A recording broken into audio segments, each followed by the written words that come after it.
Okay, I've got the all clear signal to start. So welcome everyone, and we're going to get onto the agenda. I'm calling the meeting back to order after our closed. We met as council earlier and rose from the closed session at 1:13 p.m. So I'm calling back the meeting at 1:23 now.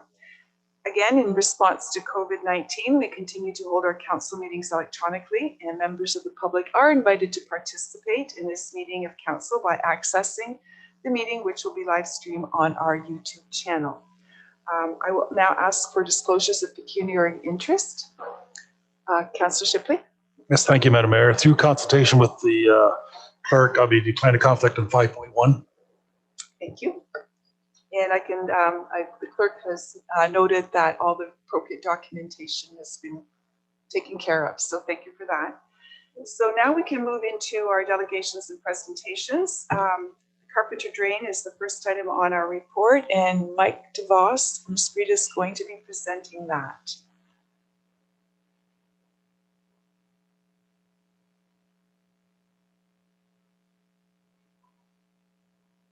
There we go. Hello, Mike. Welcome. Hello. There you are. The floor is yours. Okay. Yes, this report for the Carpenter Drain was prepared in accordance with Section 78 of the Drainage Act for repair and improvement to the existing Carpenter Drain. It is the very upper portion of the drain at the top of the watershed. The particular landowner, the Carpenters, asked for a relocation of the open channel portion of the drain that crosses through their lands for better use and better farming of their lands. They asked that it be relocated to the east property line. So we would be starting at the north limit of their property, just inside the Henderson property, and constructing a new channel just on the west side of the fence line within the still within the Carpenter property, and heading south to where there's a tile branch that comes in, which is about the same distance as which the existing open ditch goes now. There is a tile portion of the municipal drain that's upstream of the existing channel, and because of the very limited use of the drain in that area, it was requested that the existing tile be abandoned from municipal drain status and be left as a private drain for use of the Carpenters.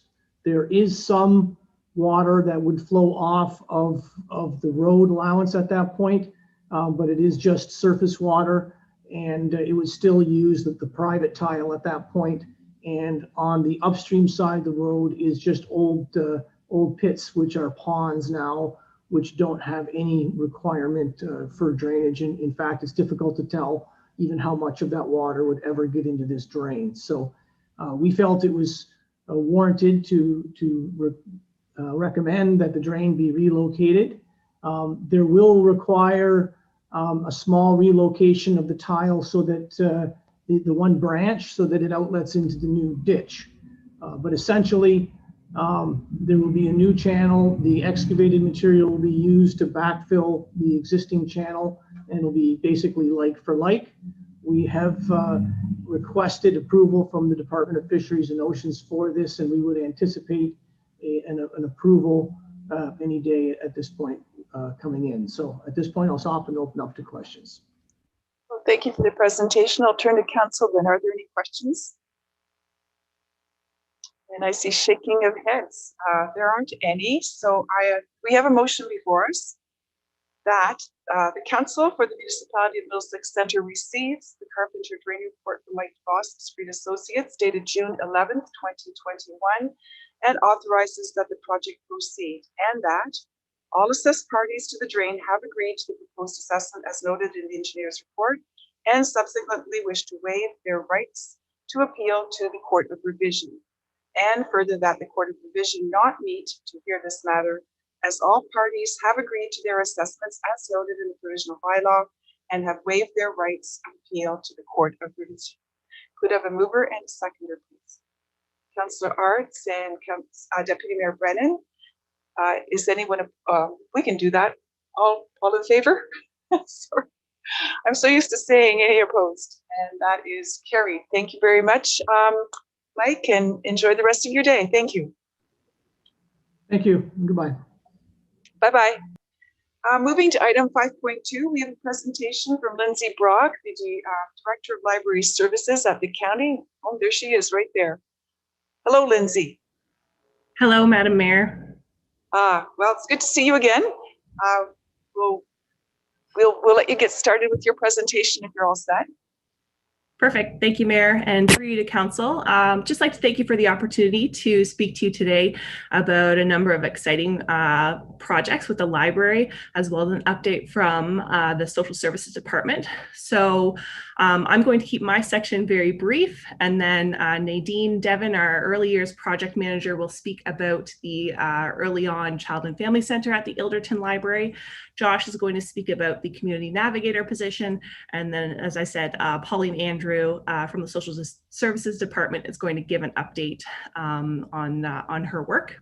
So what I will do first, I'm just going to bring up the document on the Elderton Library work that has been happening over the past number of months. So this document was in your agenda package as well. So just wanted to show you, give you a chance to see the space if you haven't seen it recently. Nadine will be giving more information about the overall building project at the Elderton Library and the financials behind that and everything. But basically, when the Early On Child and Family Center space was being constructed, we also had the opportunity to update the Elderton Library space. So we installed brand new shelving. Some of it is mobile, and you'll see in this first picture here, this is the new children's area. This new shelving is fully mobile, so it really creates this nice flexible space and a really usable space for children's and adult programming as well. And the second photo here shows a glimpse of the adult collection shelving and the space that's been created. We're still unfortunately waiting for the tops of these shelves. They were manufactured incorrectly, so we're waiting for them to be installed, but it's really opened the space up.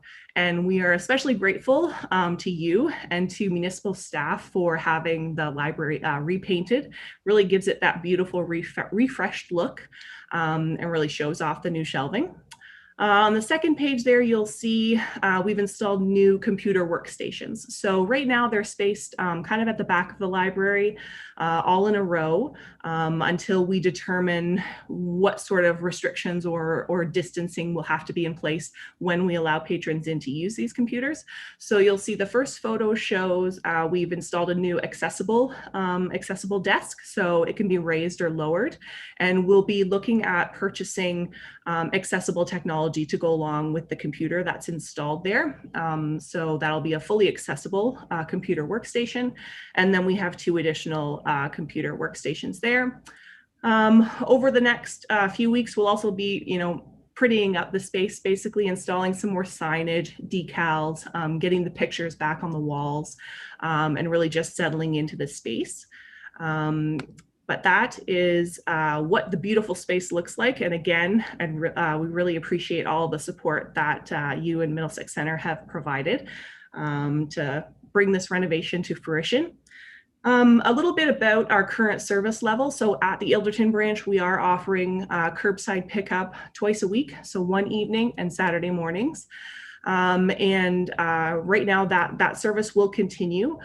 We have speeded up our reopening plan for the largest branches, our comprehensive branches in the system. So the week of July 26th, we'll be opening the Dorchester, Glencoe, Lucan, and Park Hill branches. And following that, we'll be revisiting the timeline for the enhanced and basic level branches with the intent to resume service, some level of open access service in those branches as soon as possible, and definitely by the fall, because I know your residents are anxious to get back into our spaces. So we're excited that we're moving ahead a bit quicker than anticipated. So now, I'm not sure what the process is going to be, but I can bring up Nadine's presentation, or if I just hand it off to her, I'm not sure what the process is. If you prefer, I think technically staff should be able to bring Nadine on if you'd like to do that, Lindsay. Perfect. Here There we we go. So I will Yeah. turn it over to Nadine. Thank you. Thank you, Lindsay. Oh, Nadine, you're still muted. I pressed the stop the video and I forgot to mute. Yeah, thank you, Lindsay, and thank you, Madam Mayor and Council, for the opportunity to provide some highlights on our new exciting indoor and outdoor spaces. So just to start, I just wanted to give a little bit of background information for those that maybe aren't familiar with Early On Child and Family Centers. So the Early On Child and Family Centers are funded through the Ministry of Education. In October of 2019, Middlesex County Library became responsible for managing the service delivery of Early On in Middlesex. The ministry has directed a suite of mandatory core services that must be available for families with children that are birth to 6 years of age through these centers. Prior to the pandemic, Early On programs were operating out of 10 locations in Middlesex. And prior to the new addition, Early On was operating out of the basement of the Elderton Library. So a little bit about the build. On September 5th of 2018, a total of $530,000 was committed to the Elderton Early On Child and Family Center addition. This funding was made possible through the provincial community-based early years and childcare capital program. Construction commenced in late May and was completed in late November of 2020. So at this point, what we wanted to do is just show you the inside of the new addition with a short video. It'll highlight some of the various elements of the space and the value that each part of the Elderton addition supports early learning.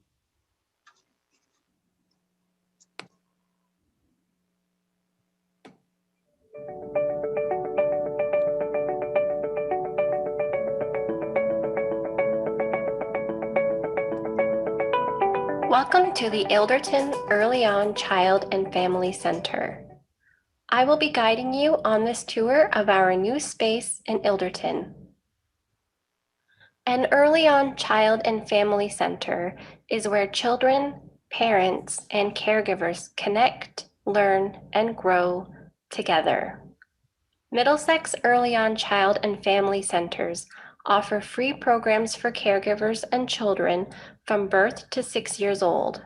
Our centers are open to all families. Our Early On centers are welcoming spaces that provide play-based learning opportunities for children to develop their social and emotional skills, reach developmental milestones, and begin their journey of lifelong learning. Our team of professionals trained in early childhood development are available to answer caregiver questions and connect families to the services and supports they need in their community. We have designed our space to support a child's natural curiosity to explore and learn through active exploration, play, and inquiry. Each space aims to support fostering the many fundamental skills children need for lifelong learning, skills essential to success in school and beyond. Pictured here is the Creative Play Center, a space where children can nurture their creative and fine motor skills. Art is a form of creative expression, and our center is a place where little learners can express themselves creatively. Children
Lindsay, I don't know if you can hear me, but the video has been progressing, but there is no sound. And other fine motor materials. This center Sorry about supports that. the social I'm and going to pause it emotional needs then of children. because it's very nice visuals, but it doesn't give you the whole story. Sorry about that. I didn't realize it worked on our test. So what I'll do is I'll make sure that I send it to Ashley or James or whoever it needs to go to and get it out to council so that you can hear the story behind the space. So I apologize. Not at all. As soon as I asked the question, we kind of got sound again, but we've missed some. So that would be appreciated to get a copy and have a look. Thank you very much. Great. Thanks, Lindsay. Yeah, I wasn't sure if that was just on my end, so I had messaged Lindsay privately. So yeah, we'll send that out. It's a great little video that just describes each of the spaces and the role that it plays in supporting early learning. So we're in the process right now of reopening programs. We're focused on the outdoors right now, but we did do some indoor programming back in the fall of 2020.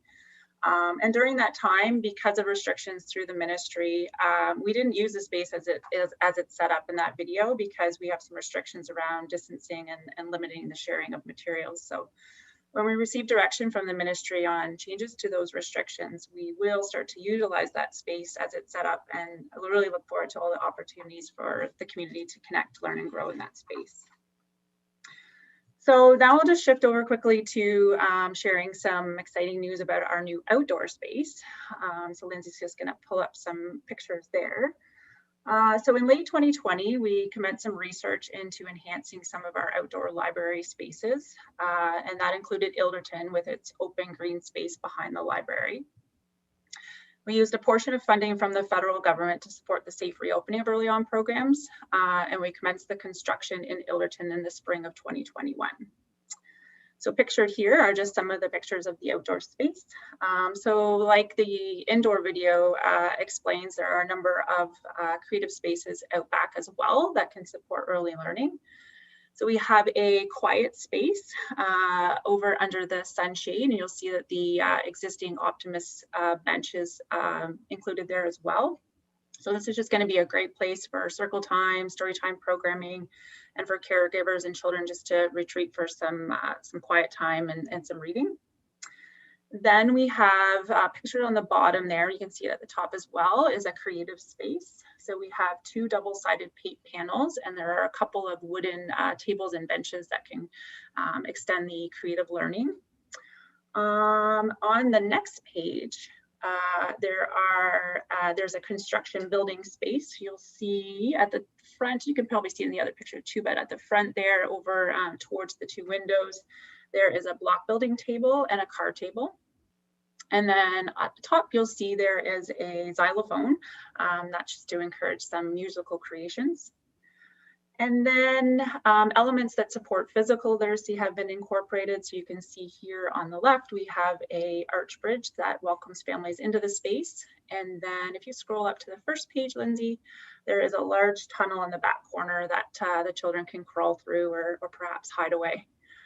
Not included in these images is a mud kitchen. We're waiting the delivery of that. So that'll be a huge hit for the kids. That'll support their imagination as well. And that's going to be placed off to the left of the two wooden log tables and chairs. So again, during our reopening, as we are reopening outdoor programs right now, we're opted not to use this space, again, because we're trying to encourage the distancing and the limit of sharing of materials. So our hope is as these restrictions change, we can begin to use this outdoor space, and we really look forward to all the opportunities that are to come in the both indoor and outdoor spaces. So just to end, when the timing is right, we really want to be able to work with Middlesex Centre staff and council on organizing a grand opening event that will allow for the public and yourselves to come and take a look at both the indoor and outdoor spaces. And yeah, so we just really look forward to seeing everybody out in the new Elderton build. Thank you for the opportunity to share. Thank you, Nadine. Next up. Now I'll share a presentation from Josh.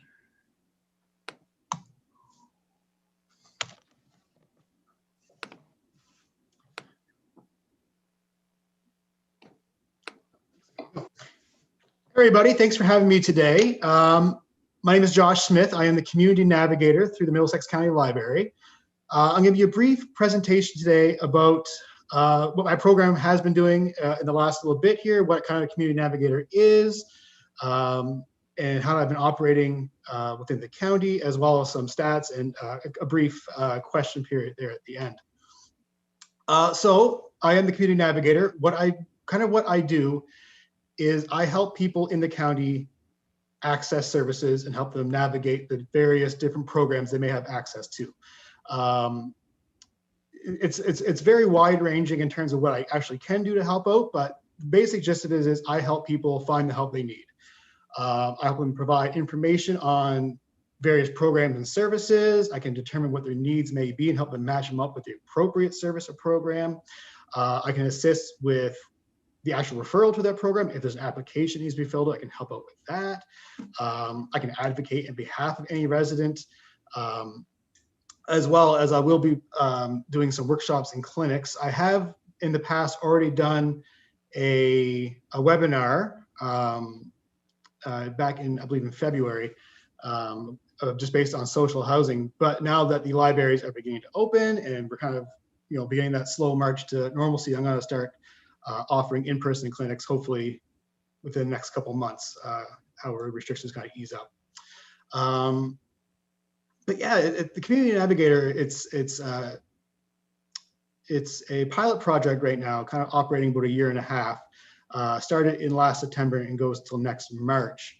It is funded through the Community Homelessness Prevention Initiative. And these are the kind of services I can help people out with. And this is just a kind of a brief overview. It really can be anything. But this is kind of the major ones I've been asked to help out with and kind of been focusing on. The major one, of course, is housing supports. That has been by far the biggest ask and the highest level of need for people in the county trying to access. So I do have a little asterisk beside that because I do have a follow-up slide just on housing supports. But I have been helping out these other items here as well, like helping people get access to some youth programming, helping access employment services, clothing and food supports, connection with educational literacy programs and services. Another big one I've been doing is social assistance applications, help people connected with Ontario Works, or helping them fill out the application for ODSP or CPP. Those applications themselves can be pretty intimidating. They're quite long. And can often trip people up. So I've been doing a lot of work with that as well, help people appropriately and accurately fill out their ODSP applications. Also help with EI and anything in that kind of ilk, like birth certificate applications, SIM card applications, photo ID, health card, that kind of thing. Anything that someone may need help with in terms of government forms, ID forms, that kind of thing. I've been doing a lot of work with that as well. Another couple of big ones I've been doing are mental health supports and addiction services. These are not programs I offer myself, but I am a connection to help people get those services, as well as community legal services as well to help people navigate any tricky legal situation they may be in. I help them access legal aid or other community legal clinics. And really anything and anything between. If someone needs help with something, I could probably figure out a way to help them out. Whether it's I help them out myself, or I can at least know who to get them to help them kind of meet that need that they're not sure how to meet. And in my previous slide, I did mention I will be talking. I'll do a lot with housing. And this is kind of a breakdown of what I've been doing with the housing part of things. So Middlesex County, everywhere really, there's definitely a housing crisis going on. High levels of homelessness, high levels of risk of homeless. So I've been doing a lot of work in helping people access housing supports. A big one of that is the social housing application. So that's your rent geared to income application. That's your housing benefit application. There's a few other ones out there, but a lot of it is help people get on that wait list for social housing, which is quite long at this time, but I help people get on the list. And once they're on the list, I can also help them get priority status with that list. But beyond just social housing, there has been some other avenues that help people explore in terms of housing. Assistance with co-op housing applications. There is a few co-ops in the county. Connection with emergency housing and transitional housing. There's not a lot of either of those in the county, but we do have a program right now, a temporary program through the county with the Strathroy Motor Inn, where we've been housing a lot of the homeless population in the county there, at least on a temporary basis. And kind of while they're there, temporarily getting some housing, I help them explore these other housing options, to help them find more permanent housing beyond just their brief stay at the motel. I also help with some general housing search assistance, kind of show people where they may need to look to find housing, help them almost kind of what to look for, what not to look for in a house, risk factors, red flags, that's a big one. Make sure people don't get caught in any scams or anything like that, because there is a lot of that going right now with housing applications. Connections with services to help people maintain housing. So obviously I do help a lot of people who are homeless find housing, but I also do have programs I can access to help people who are already housed but at risk of homelessness. There's a lot of programs I can access to help with that, in terms of helping with rental arrears, back bills, moving costs, last month's rent, that kind of thing. There's programs that are accessible that I can tap into to help Middlesex residents maintain their housing if they're at risk of losing it. Also, I'm pretty well knowledge at the Residential Tenancy Act at this point, and in the future we'll be offering a Rent Smart course.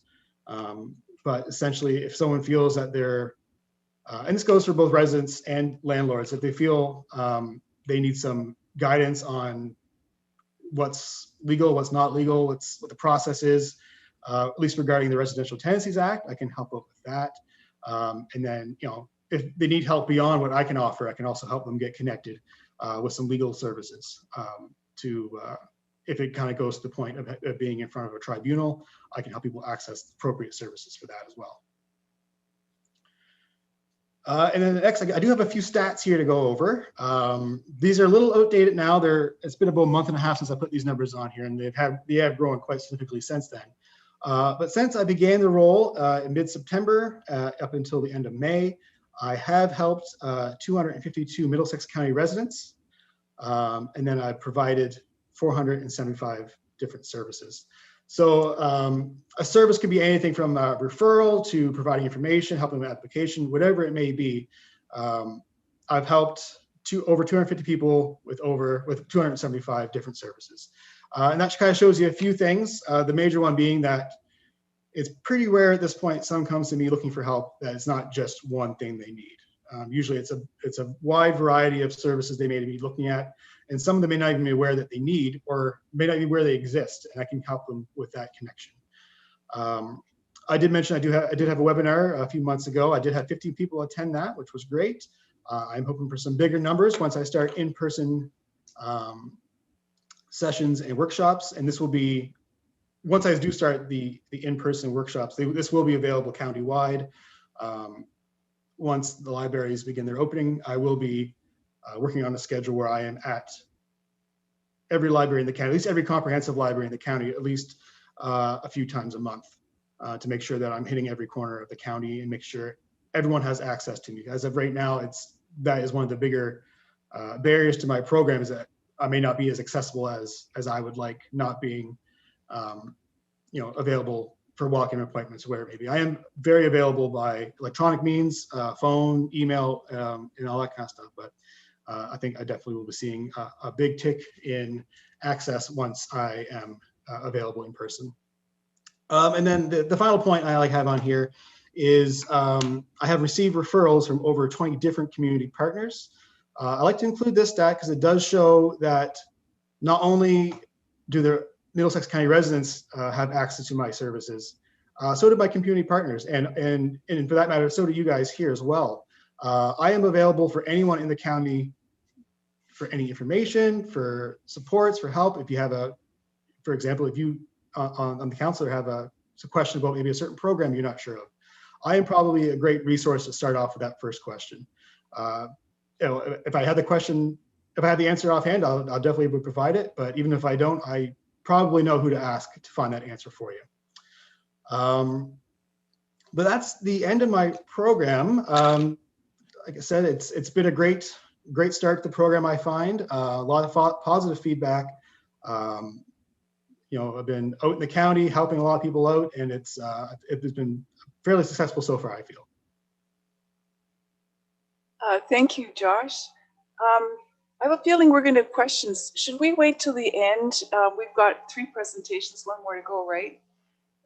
Will all of you be able to hang around for just a minute till everyone's done? Yeah. Okay. All right. So I'll let the next person take their turn, and then we'll interrupt you. I'll just get Pauline's presentation up here. Let's see where we're at.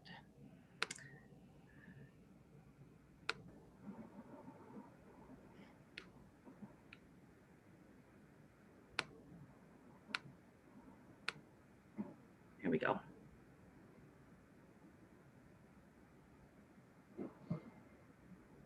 Great. Can everybody hear me? Yes, wonderful, wonderful. So my name is Pauline Andrew. Lindsay introduced me earlier. I'm the Social Services Manager for Middlesex County. Under my portfolio, I have the Ontario Works Program, the Social Assistance Program, and also the Homeless Prevention Services Program. So today, I would like to thank Madam Mayor and Council for giving me the opportunity to deliver a presentation on a very much needed social services relief fund. I'm going to, this is a phase 3, but I'll just let you know that there were a phase 1 and a phase 2 of this, this funding available. So what is the fund? We recognized, and the Ministry of Municipal Affairs and Housing recognized that there was a much needed funding for our homeless and our risk of becoming homeless population in many municipalities. And during COVID, it really proved to be the hidden homelessness were not so hidden, especially in rural communities. And this has been the story throughout a lot of rural and remote communities throughout Ontario. Whereas before we used to hear about maybe a handful of homeless, our homeless population in our community in Middlesex County. And then during COVID, where there was no more couch surfing, there was no more staying with friends, there was no more, being sheltered in doorways. It really became an issue, especially in our more populated, in Strathroy and an area. So we really had to look at how can we address this issue and what supports can we offer. So we started looking at what funding is out there, and the phase 1 funding was put into place back in 2020, and I believe it was around September, October. And then phase 2 came in, and where we had to do a proposal, we had to do a plan. Middlesex, the social services had to do a plan on what were the needs, what were the supports needed in the county to provide services to these vulnerable individuals in our county. So we're now on phase 3, and we had to do another proposal for phase 3. And all of this funding was provided. What we asked for, we received, which was great. So it helps a diverse range of the vulnerable people. It creates, hopefully, with the support from Josh, longer-term housing solutions.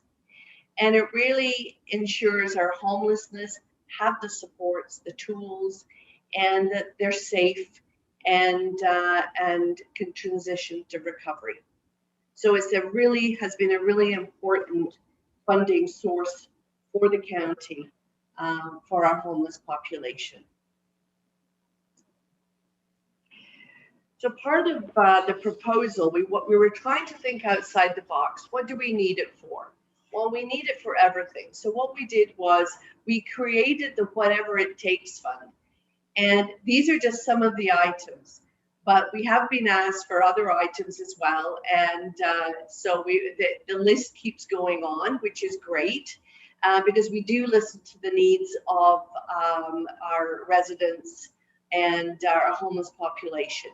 So the emergency accommodation, we have been very lucky to access the Strathroy Motor Inn in Strathroy, and the manager there opened the doors and said, whatever help you need during these winter months, especially a lot, we're accessing this support from November right through to April. Well, it's ongoing. But during the winter months, he opened the doors and said, whatever you need, we will support. We've also had support from the Countryside Motel as well. And we've also had support from the Quality Suites in London, that when we've had an overflow, they have stepped up, and we've had that great partnership with them. So, which has been great. And we can transport individuals into the hotel by taxi to do that. Storage units, if there may be you're being evicted, or you have to leave, maybe you're being couch surfing, you don't know where to put your personal belongings, there's storage units that we can fund. Moving fees, if you're moving into a new housing, we can certainly look at that. Moving kits and animal care supports. A lot of our women and families that are fleeing domestic violence sometimes have to leave a dog or a cat or a pet, and they don't want to leave the animal. So we have offered the kennels to support that. Right now we have I think the only one we've supported is a snake. And this snake is being supported at a Pond Life store in Strathroy, and they took it on, and they're used to snakes, they're reptiles. So it was one of our homeless guests at the motel, and of course the motel wouldn't have the snake there. So anyway, so we're really glad we could support that, because he had it for 20 years. So we also offer camping and warming equipment, eviction cutoff. Really, as you can see, it's whatever it takes. And grocery cards are very much in demand. Food insecurity with our homeless population is huge. So if we can support that along with basic needs, that's what we'll do. The other thing with the phase 3, what we wanted to do, another support, we kind of wanted to be a little bit more creative and think outside the box, as I mentioned. So we are, and I'm sure many of you council members have heard about the free shuttle service for our county's vulnerable and low income residents. So it's it's partnership with Voyago Shuttle van on a first come first served basis. Curb to curb, Monday through Sunday, and the trips have to be pre-booked, have to be a resident of the Middlesex County, and it really is to get people out there, get into vaccination sites or any other medical appointment they can use the service for, and it really helps support the limited transportation that we have in Middlesex County. So the uptake is going okay, but we are going to we're going to be promoting it and a little bit more in the next week or two, pushing it, let's get people using it, and but it's been a great support so far.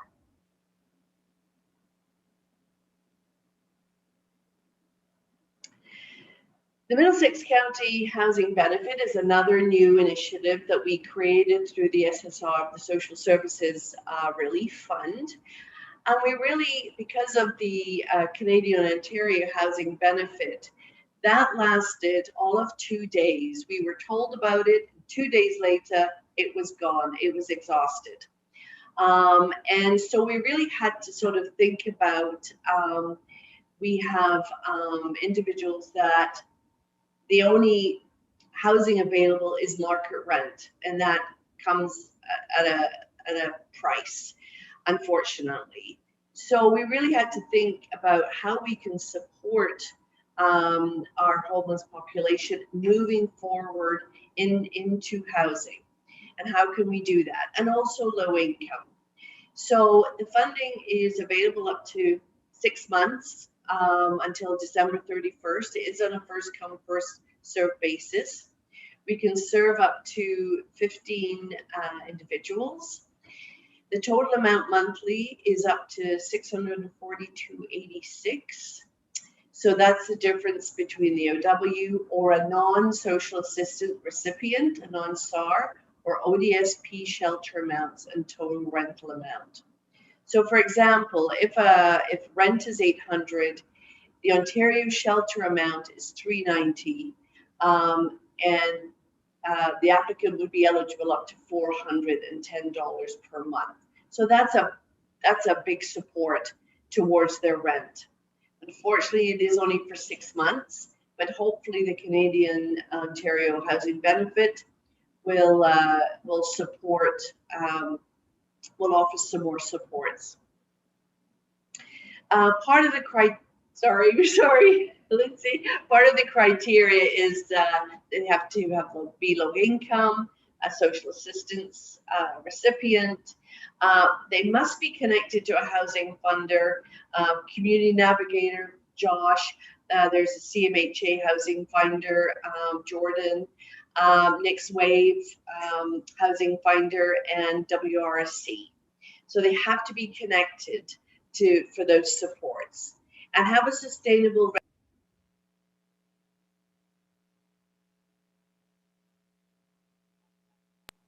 Okay, and must apply for all the housing benefits and supports available.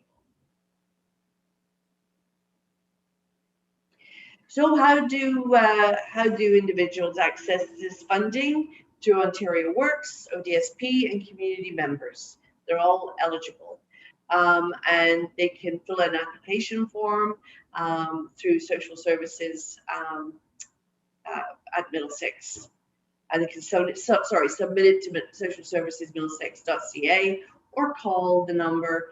And Josh also supports homeless individuals with the completing of the applications. Thank you, Pauline. I think that's the end of the presentation. Lindsay, did you want to wrap up, or should I ask for questions now? Yeah, just happy to answer questions now. We know we've taken up a lot of your time, so we appreciate this chance to talk to you. Well, there's a lot of information there, so I'm going to look to council and see who's got questions. We'll start with Deputy Mayor Brennan. Thank you, Madam Mayor.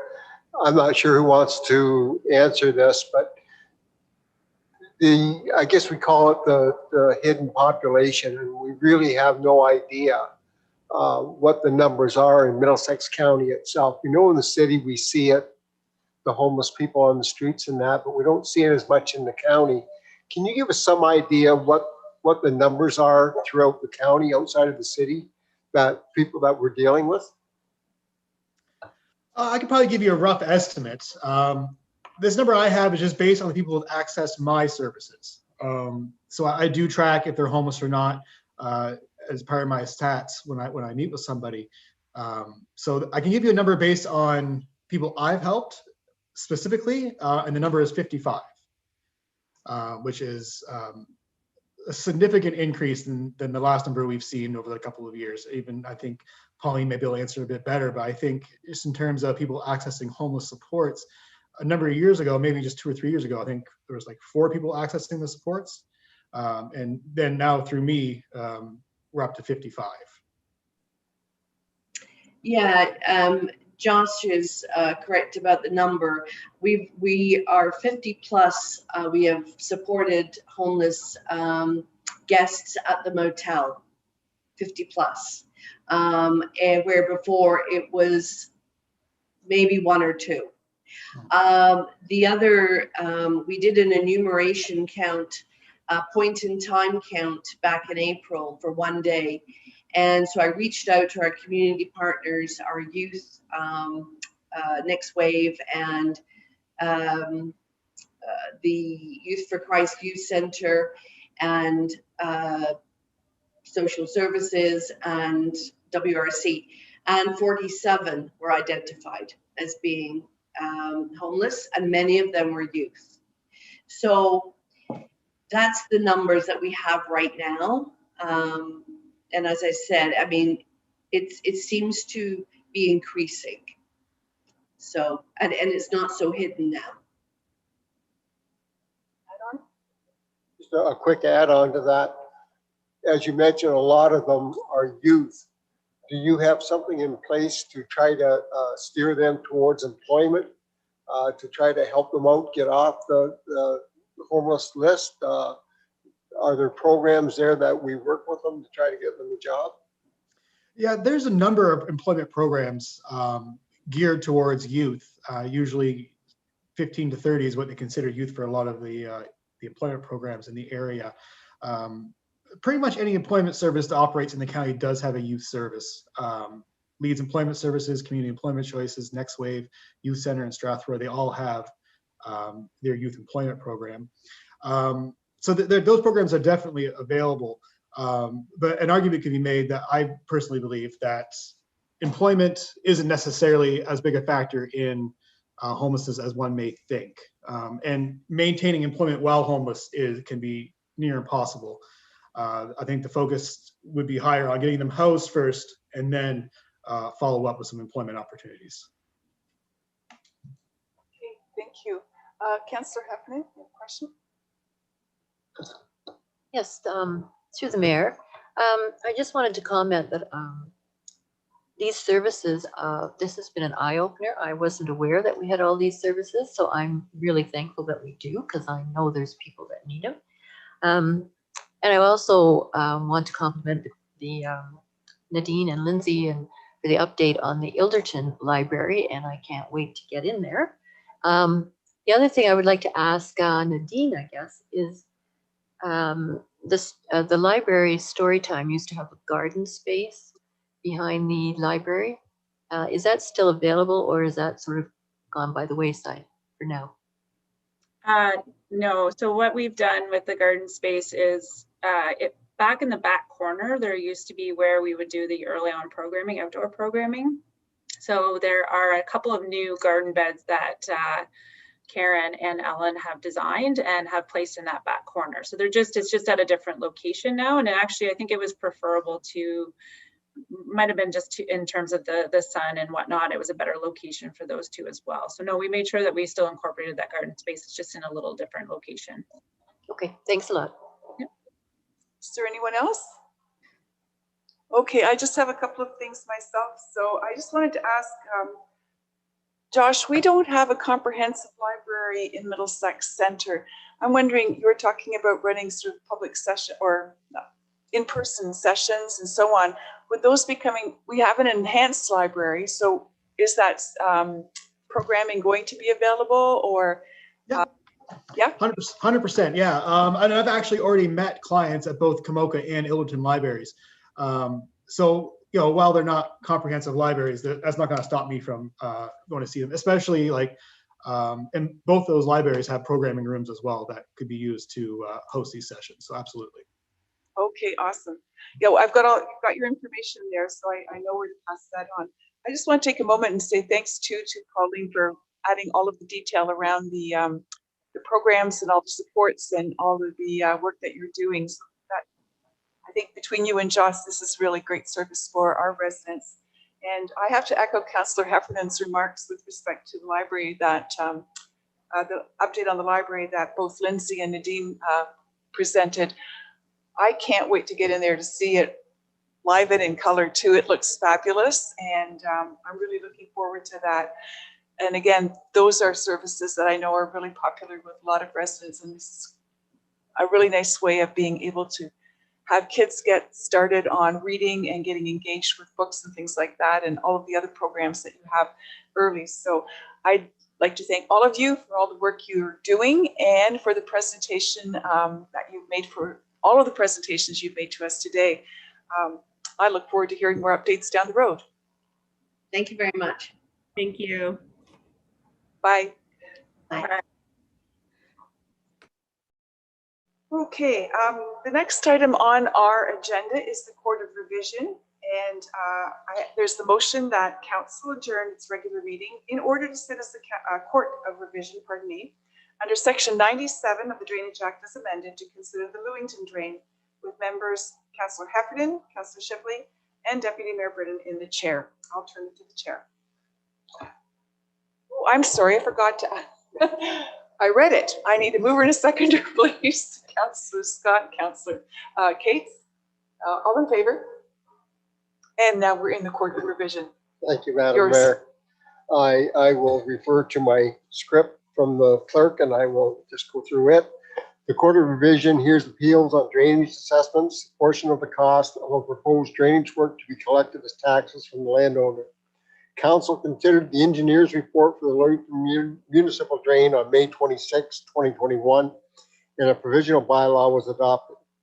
Notice of today's Court of Revision hearing for the Lewington Municipal Drain was previously provided to landowners.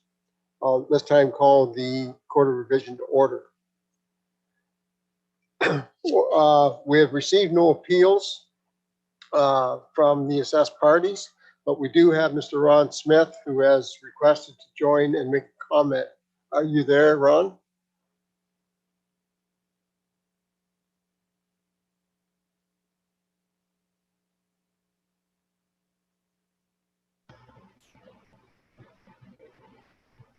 Can you hear me? Yes, we can. Go ahead, Ron.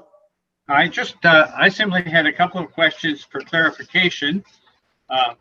Under the bylaw, therefore, item number 2, it was, the center wanted to borrow $139,230, and then referring that on to item number 5, where that is the net assessment and special assessment provided in the report.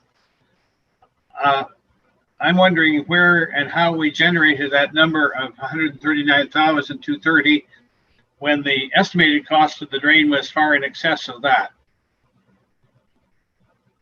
Is Mike DeVos online? He can probably better answer that question for you. Mike, are you there?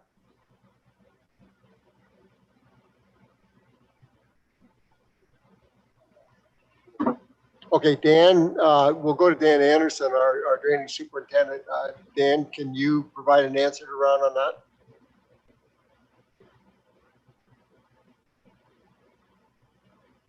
I think Dan's still muted. Hi, how are you? Good. I'm just trying to pull up the bylaw now.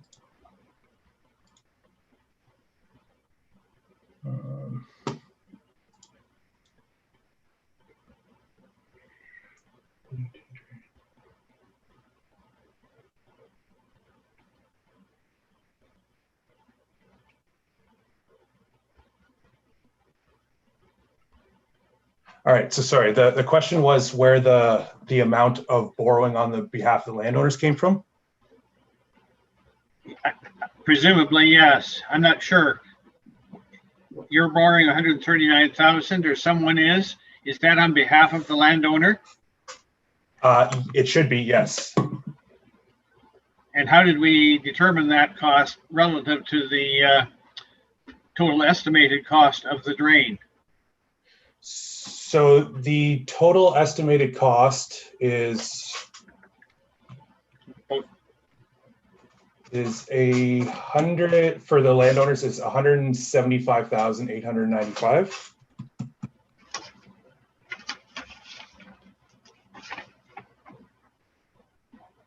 And then the grant amount is $75,000. So that gets subtracted off.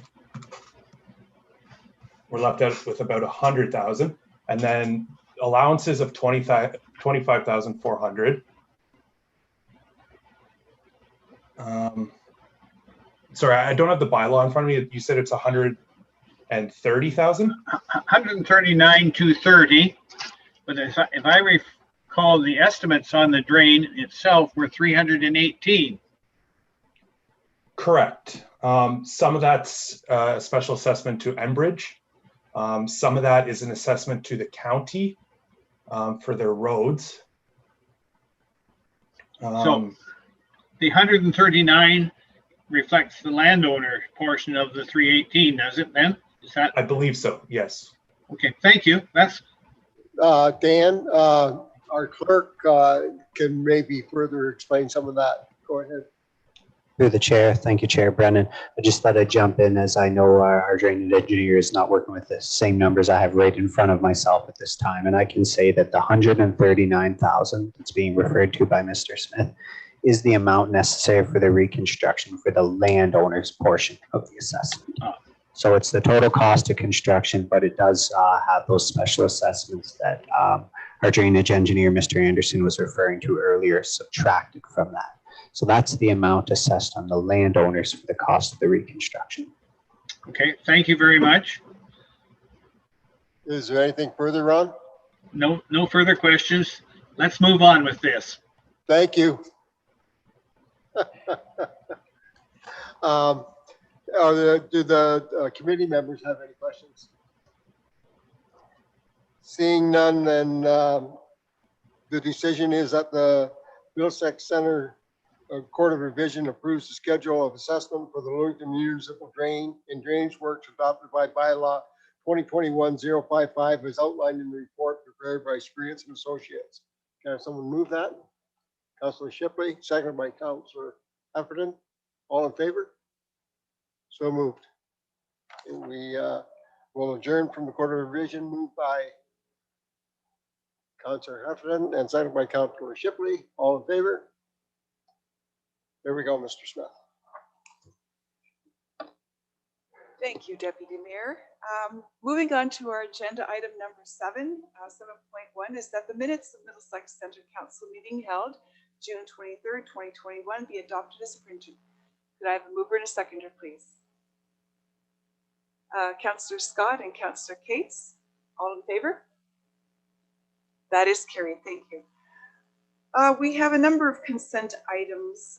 These are items listed under the consent agenda and are received in one motion, but we welcome questions regarding those. Is there anything that anyone would like to comment on or have removed? Councillor Heffernan, please. Through the mayor, just a question. The Ontario Land Tribunal that's being amalgamated with, or which is an amalgamation of several boards, will this affect anything that we have in front of the any of those tribunals right now? And through the chair to Councillor Heffernan, no, it would not. Right now, whatever is in the queue for now would be dealt with by the current land tribunal, and then it would transfer over to this new. Okay, thank you. Other questions? Councillor Shipley? Thank you, Madam Mayor. Just a question for our county representatives. What's their take on 8.7?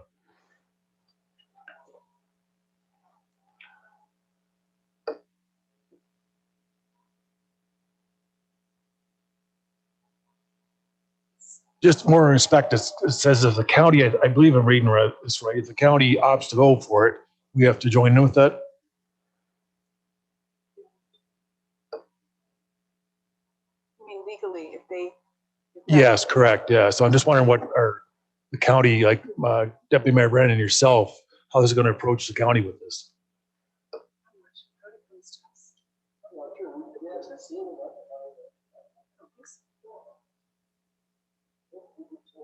Yeah, through the chair, the county treasurer is working with the treasurer's group, and that report would come forward at that time. And at this point, we're just getting the feedback from both boards here to assist with the effort here making that final decision. Thank you very much. Any other questions? Councillor Scott? Yes, through you, Madam Mayor. I just had a question for Tiffany about the workers' comp, if she's available. That's 8.4. Yes, please. Yeah, I just seen that. There It she looked is. like is she there? Oh, hi, Tiffany. It looked like we used to be on a Schedule 2 and a Schedule 1. I was wondering just what was the difference in that? Did it explain there that when we were Schedule 2 that we actually had to pay all the claims and we paid no insurance? Yes. So through your Mayor DeVete, that is correct. So when you were Schedule 2, we would pay out of pocket for any claims that were occurring. And then now at Schedule 1, it's more like insurance, where WSAB would pay it. We pay premiums every month. So the issue being is when we were Schedule 2, and it was a short period of time, many years ago, that if there is any claims, and they are specific to, you're looking more at like the firefighters here with the presumptive liability with respect to certain cancers, as well as PTSD, that can be traced back to that period of time when we were Schedule 2, then the municipality would be financially obligated to pay that. At this time, we do have just the one claim that we will continue to pay until such time that is over. And that makes up part of the liability as well as the possibility of some future ones. But the possibility is decreasing as time goes on. Okay, yeah, thank you. It was a fairly big number, I know, when I looked at it, so I was like shocked. And the other thing I noticed is they did mention that WSIB does an average of 4.5%. And then is it our consultants that do it at 3%? Yes, so through your Mayor DeVete, there are some differences in the discounting rates that are used. In the past, so the previous report I brought forward a few years ago, the WSAB amount was significantly higher. It was over $1 million. And so at that time, we did get an external consultant do the actual calculation based on our data, because WSAB looks at Ontario's data. And but they do use some different discounting rates. At this time, they are coming closer together, which is a positive to see. Okay. Yes, it is two different rates, and it is based on the different methodologies, I would say, between what WSIB feels and our actuaries feel is more realistic. Okay, but we have to pay what WSIB wants, I suspect, even though we come in different, correct? Yes, so through your Mayor DeVete, so what we would pay is we pay specifically what WSAB is telling us for that specific claim. The actuarial report looks at the claim, but it also looks at that a liability. So it's a contingent liability in our financial statements. That part we take from our actuarial report, and we recognize a specific amount every year. But when it does come to the claim, yes, we will pay exactly what WSAB does tell us. Okay, okay. Thank you for that, Tiffany. Okay, one more. Go ahead, Councillor. Through your Madam Mayor, this is to Tiffany on the same WSIB stuff. There's a total calculated obligation of $667,834. That's a worst case scenario. Is that right? Like it could be a lot less, or is that? Yeah, I guess that's the question. So through your Mayor DeVete, it is just a calculated amount. So it could be even more than that, but the probability is a lot lower that it would be that. So at this point, they're looking at the claims that we've had or had in the past, or the amount of staff that we had during that period. And but unfortunately, if the staff during that period ended up, many of them with cancer, there could be other claims coming forward. It's just a lower probability. So that's like what they're estimating to be a reasonable cost that could happen. And so at this time, we do just have the one claim. If something happened where we started getting a lot more claims, council would be informed of this. It would be either budgeted within the year, or we would create a reserve fund, or we would have to use the tax rate stabilization reserve fund. Normally in cases like this, it is a process where you start to hear about it. It wouldn't come out of the blue completely. There's a process that people go through with WSAB, and WSAB does keep us in the loop that entire time. So council would then be kept in the loop as much as possible. Thank you. Is there anything else? Seeing none, then the motion before us is that items 8.1 through point 13 listed under the heading of consent agenda for July 14th, 2021 be adopted as recommended. Could I have a mover, please, and a seconder? Councillor Shipley and Councillor Heffernan, all in favor? And that is carried. Thank you very much. Moving on to number 9, staff reports. The first item up is the Human Resources Update, allocation of personal commitment days and new statutory holiday. NRCA will present the report. Thank you, Madam Mayor. Through the chair to members of council, this report speaks on 2 different items. Item number 1 is in relation to our allocation of days that are provided to staff, and it's in relation to the observing religious holidays. And in reviewing this, we wanted to look at how we can be more flexible as an organization and respectful for our staff. And what we are doing is just a simple trade-off to amend our human resources policy in regards to the 2 half-day stat days that are provided during the holiday season towards the end of the year. What we're doing is we're substituting those 2 days and we're allocating that time into personal commitment time as a way to make it more flexible for our staff. And so that is something that they can use throughout the year. We found that just trying to be more of an accommodating employer is something that our staff would be appreciative of. In addition to that, there's the combination of vacation and lieu time that is banked up throughout the year, and they need to use that time up anyways. And we know that it's this time of year where we know there's the closure of the office period. And so this change is, I think, one where it just provides a little bit more opportunity for staff to use up some time throughout the year by substituting those 2 half days into the time off that they can use as a more flexible arrangement. And not to mention that it's also one where it's more open in the sense that if there's staff that observe religious time or a different religious holiday that is at a different date, this will afford them that opportunity to do so. So that's the first item. And then the second item is an update to council in regards to a new holiday that's coming into effect. It's the National Day of Truth and Reconciliation. That bill takes effect in August, so within the next few weeks. And that new stat holiday will come into effect in the fall of each year on the day of September 30th. And that is one where we want to just bring to your attention for recognition. And there's the item under the financial implication talks to the cost for this additional time that we will be observing. So those are the 2 updates for council. I'm happy to take any questions. Thank you for the report. Does council have questions on this? Deputy Mayor Brennan. So you Michael, the National Truth and Reconciliation Day, is that a federal or provincial? Yeah, that's a good question. I believe it's federal. Is that? If there's nothing else, then the motion before us is that report CAO 14-2021 regarding human resources update, allocation of personal commitment days and new statutory holiday be received, and that the human resource policies outlined in the report be adopted. Could I have a mover and a second?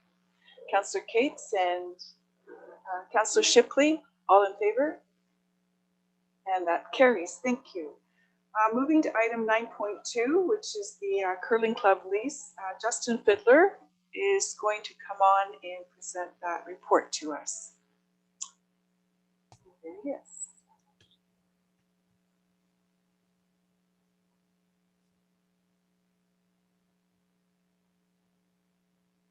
Hello, Justin. Oh, good afternoon. There you are. Yeah, the floor is yours. Go ahead and present your report. Thank you, Madam Mayor, members of council. As presented in the report CMS 1221, we've attached the revised lease agreement with the Elderton Curling Club. In front of you is the term of the lease at 5 seasons, commencing October 2021 and running through until April 15th, 2026. An annual increase of 2% each year over the next, the term of the lease has been captured in there. And then the only change that has been added in terms of the previous lease agreements and terms, we have added a clause in 3C that the municipality retains the right to terminate the lease if there is a construction project planned in the future. Currently, there is nothing, but if down the road a new recreational facility is contemplated, the Elderton Curling Club would be have the opportunity to enter into a new agreement should the tenant desire to be a tenant in the new recreational facility. So other than that, there's no significant changes to the lease. It's been a great working relationship over the previous years. And I know I can speak personally to the last 3 years that I've been with the municipality. We've had a great working relationship and lots of two-way communication, and it's worked out well. So if there are any questions on the lease, I would be happy to answer them, or any other questions surrounding the curling club. I can try to answer those for council. Thank you for the report, Justin. I'll look to council then. Councillor Heffernan. Through the mayor to Justin, I read the lease, but I can't remember where I saw it, but it did reference that the curling club makes so many days available for the Elderton Fair and for the skating carnival. So just to be clear, so the Elderton Fair sometimes overlaps on October 1st, which is the beginning of the lease, because the fair is usually the fourth weekend after Labor Day. And then the skating club has a few days of practice and what have you in March or April, depending. So they already give that up, right? So I just wanted to confirm that even if those times fall within the lease, that they do allow for that. Thank you. Through the mayor. Great question, and thanks for bringing that up. It is being as the fair kind of somewhat changes weekends year to year, it's hard to set a firm date in that it's every year, it's September 18th or September 25th or October 1st. So we've captured the lease starting as in many years past, starting at October 1st, and then working in cooperation between the Agricultural Society, the municipality, and the Elderton Curling Club to ensure that the fair has the ability to utilize the curling club as it does with the ice surface in the arena as well. And that's blackout dates that we put for Elderton Minor Hockey and Elderton Skating Club. Additionally, in the springtime, when the Elderton Skating Club has in the past had their carnivals, they have utilized the lounge area of the curling club and the change rooms to accommodate additional people and accommodate the additional skaters. And we see no reason why this would not continue to be in effect. And the curling club in discussions has agreed, and they would not want to jeopardize the relationship with other community groups. Thank you, Adam. Okay, thanks. Is there anyone else? Okay, seeing none, then the recommendation before us is that community manager, community services manager to 1221 Elderton Curling Club lease be received, and that the mayor and clerk be authorized to execute the lease agreement and attach the report attached to this report with the Elderton Curling Club be approved. A mover and a second, Councillor Heffernan and Councillor Cates. All in favor? And that carries. Thank you. Item 9.3, that heavy truck restrictions has been removed, and we'll be dealing with that in a future meeting. 9.4 is the mobile food outlets and product stands proposed bylaw. And our Director of Bylaw, Arnie Marsman, will be presenting this report.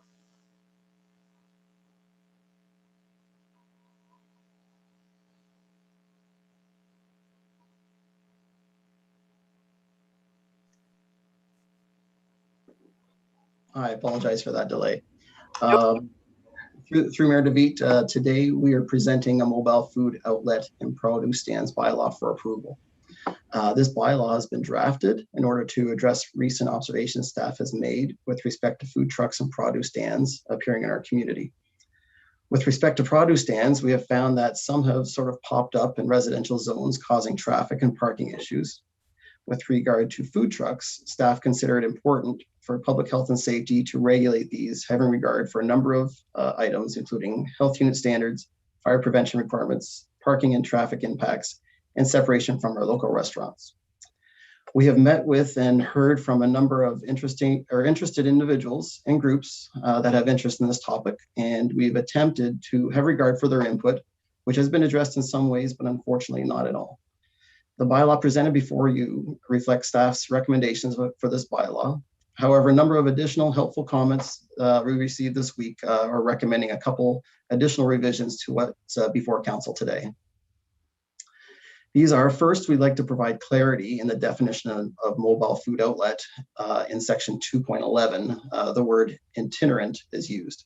We'd like to provide clarity of what an itinerant actually is by noting it is a food preparation device that's transported from site to site and inserting that into the definition. We'd also like to include an exemption for farmers markets, which are located on municipal properties, by inserting a section 3.8, which would state that where permission has been granted for a farmer's market on municipal property, a license shall not be required for all vendors attending that farmer's market. Finally, we'd like to recommend exempting food trucks from attending private events such as weddings by inserting a section 3.9, which would state that mobile food trucks attending private events are exempt from the requirements of licensing. One final comment before I open to questions is we'd like to provide some clarity with regards to the bylaws proposed $5 million insurance requirements. We've had additional inquiries on that this week and have confirmed with our insurer that the $5 million continues to be their recommendation, but we've learned that this may be difficult to obtain for a number of reasons. So based on this, our insurer recommends that the $5 million insurance remain, but that it may be done in a single policy or with a $2 million policy bridged with a $3 million umbrella policy, possibly. And based on this, we recommend the insurance requirement for an aggregate of $5 million remains. If you have any questions, I'm happy to answer questions you may have about the bylaw. Okay, thank you for the presentation, Arnie. I'll look to council then for questions on the report. Deputy Mayor Brennan. Through you, Madam Mayor, to Arnie, I got a couple of questions. The produce stand license of $100 per year. We see a lot of, farm gate sales of sweet corn or tomatoes or something like that. Are you saying that they all have to be licensed now?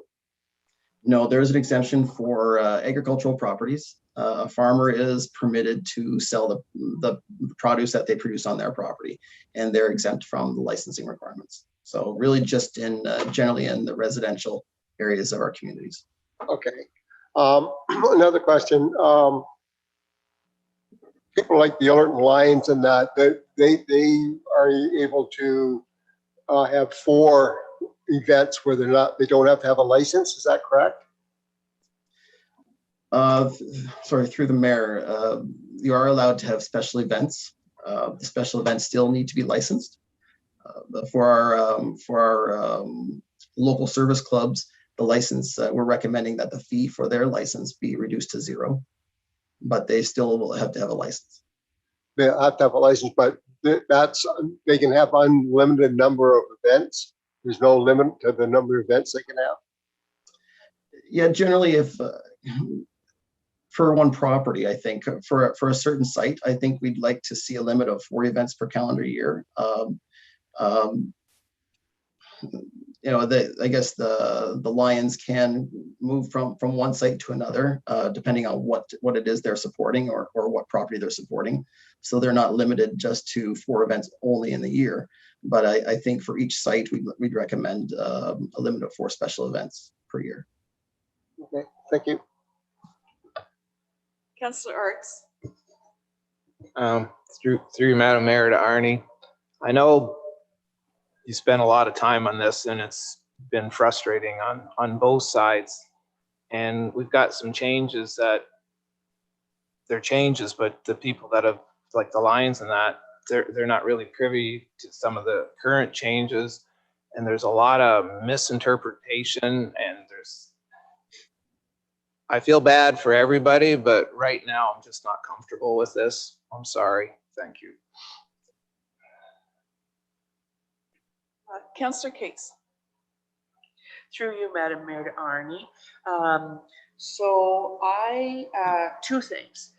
First of all, I sort of agree with you, Councillor Arts. I have a concern that not enough stakeholders have seen this. And in your report, you have said that it was sent to stakeholders and it was all Elderton. And I'm just thinking about, you know, I know that the farmers markets people saw it, like one of them saw it, I think yesterday.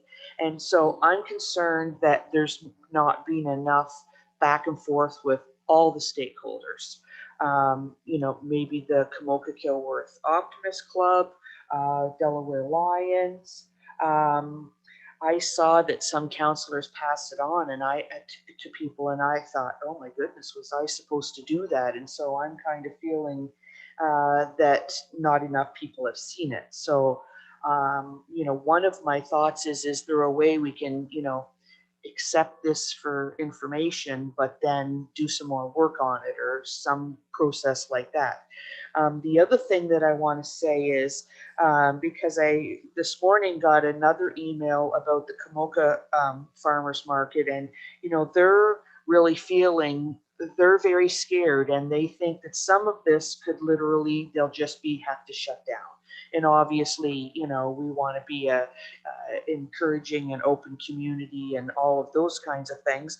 And so I think I like what you read, because one of the things about farmers markets and all vendors being exempt, because one of the things she sent me this morning, I don't know where she saw it, it said that staff will be recommending that all vendors approved by the municipality to attend a farmer's market will be exempt. And so that little section there of approved by the municipality, where did that come from? And so she's raising that this morning to me as concern. So I'm wondering, do we need to insert these changes that you've talked about and then have again another review with the stakeholders? And certainly through the mayor to Councillor Cates, we certainly may do that. The intent of exempting the farmers markets is that we do vet the vendors of the farmers market through other means, through our agreements with use of our property. So for that reason, we'll likely be asking for a lot of this information through that land use agreement.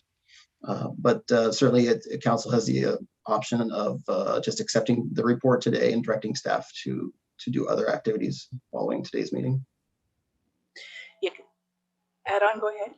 Sorry, I'm still through you, Madam Mayor. Just one other thing that I wanted to clarify, and I can send this to you, because these people, all these vendors, etc., are already vetted through their process that they have to follow through the health unit, and she has sent me all of that information. So maybe you're familiar, but I could also forward it on to everybody to see. So I'm just not, I don't know if we're ready to adopt this.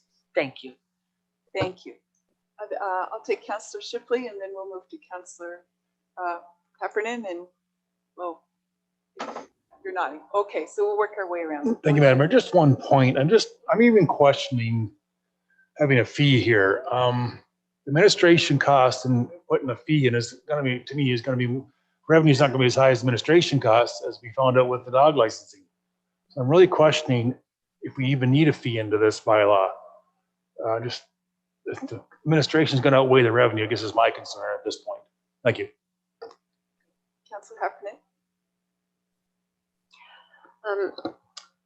I just wanted to say that, like the other councillors here, I think we've received a lot of comments and pushback from various groups. I think all of them not for profit. So we've got the Lions, various Lions Club, the Optimists, the markets, the Elderton Fair.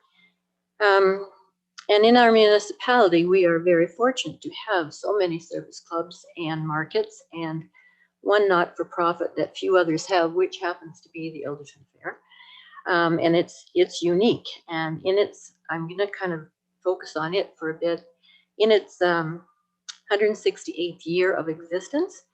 The Fair Board has had to pivot many times, such as, when there's new health unit requirements coming in and additional security and communication. Now they have done changes, so many changes.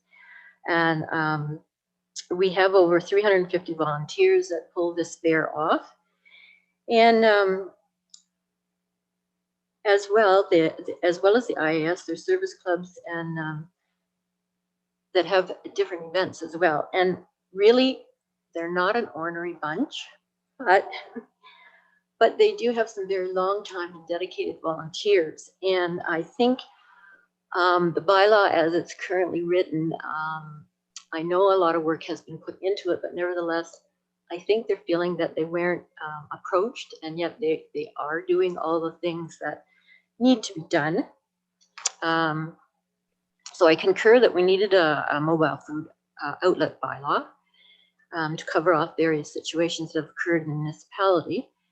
And but I think that all the people that have contacted us, their intent is to comply, but they need to understand the compliance. So I agree with Councillor Arts that maybe we just need to have a working group or something where a couple of councillors can sit on with the staff and once again with the stakeholders. So what I would like to put forth is I would like to amend the motion that and move that the staff report and draft bylaw for the mobile food outlets and produce are received, and that a small working group of a few councillors, staff, and representatives of the not-for-profits consider the draft bylaw for any amendments or clarifications prior to returning to council for final approval, and that the amended bylaw take effect for the next fiscal year being 2022, so that these groups have time to absorb it and get their plan of action in place.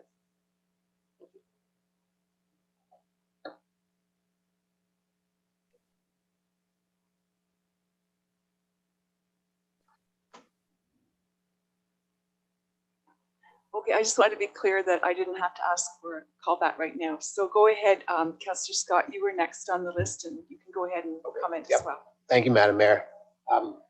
Yeah, I'm feeling a bit the same way too, that I think we should take some more time to search this out. I like to think that we can make this hopefully simple for the small vendors that want to keep going. And like you said, charging them is sometimes challenged because they're not making tons of money. But at the same time, I think we do need to protect the businesses out there, like Arnie's saying, with the mobile units that pull up in front of a restaurant. That's not right either.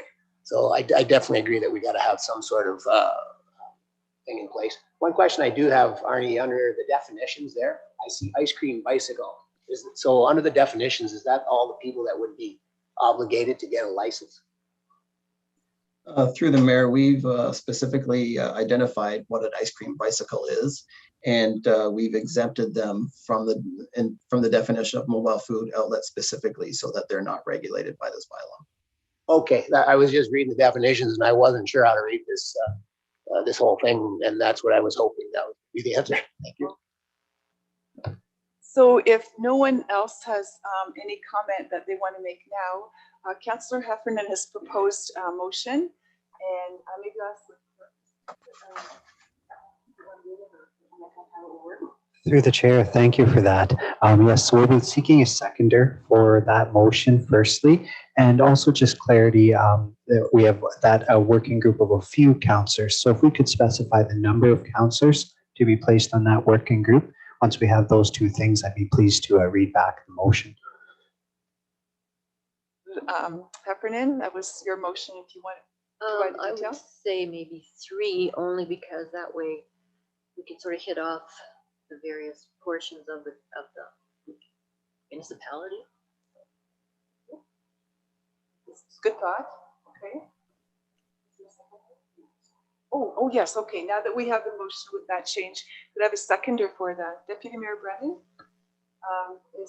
all in favor, and that is carried. So we'll look forward to hearing back from staff on the amended bylaw at a time when they're ready. Okay. Thank you. Okay, yeah, I guess we should do that now too. Or just, do we want to leave that to staff? Yeah, the clerk will take care of the details in terms of who and approaching different. Your question, go ahead, Councillor. Can we make for sure at the end of the meeting when we approve bylaws that we pull this out before we forget? Almost jumped in that one before. Absolutely. We'll make sure that's pulled out. Thank you. Okay. All right. So did I ask us? Oh yeah, we're all unanimously in favor. So that report then will come back to us at a future date. We can move to Committee of Adjustment. I need a motion that Council adjourn its regular meeting in order to sit as the Committee of Adjustment under Section 45 of the Planning Act RS 0/1990 as amended to consider the minor variance applications listed on the July 14th, 2021 agenda. Could I have a mover, please, and a seconder? Councillor Arts and Councillor Heffernan, all in favor? And that is carried. Thank you. So I'll just go through the order of proceedings and general remarks. The opening of the meeting, the members of the public that are participating virtually in this public meeting have previously notified the municipal clerk in advance of the meeting. If anyone wishes further notification on any of the minor variance applications being considered, I ask that you please send them to planning@middlesexcenter.on.ca requesting further notification. Please be advised that comments expressed and written material presented are a matter of public record for full disclosure. If you have any questions on any of the applications being heard, we ask that you direct those to the appropriate planner on file. Members of the public that have requested to speak will be given a maximum of 10 minutes to address council and provide comments on the applications. In keeping with our procedural bylaw and our R-zone policy, I would remind all of our meeting participants to use respectful language and uphold our values of cooperation, of trust, and openness. The order of proceedings is the same for every application, and it is as follows. First, I'll ask the planner to present the purpose of the application and hearing and to present the staff report. The clerk will then provide any additional comments received from agencies and the public not included in the planning report. The applicant or their agent has the opportunity to speak to their application. The public who have registered to participate will be asked for their comments and questions. Please ensure that you state your name and address so that comments can be reflected in the minutes. The committee may then ask questions of the applicant and or staff, and then we will consider motions for the applications in front of us. So the first item we have today is item 10.1, application for minor variance, and Dan Fitzgerald is the planner on the file and will be giving an overview of that planning report.